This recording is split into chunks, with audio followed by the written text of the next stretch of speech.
ఇక కమిషన్ల కథ, కొడంగల్ నారాయణపేట లిఫ్ట్. అసలు ఇది 4,350 కోట్లు ఖర్చు పెట్టి 1,00,000 ఎకరాలకు నీళ్ళు ఇస్తారట.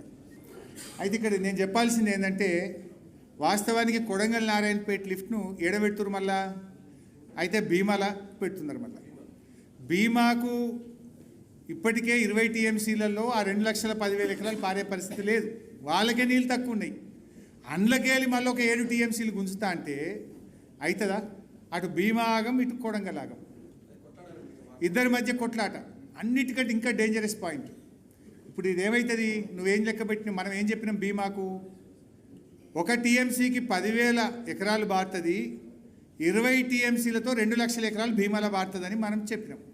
నువ్వేమంటున్నావు? ఒక టీఎంసీకి 15,000 బారుతుంది అంటే రేపు కృష్ణా ట్రిబ్యునల్ ముందు నువ్వు అడిగే నీళ్లలో ఇది దెబ్బ పడదా?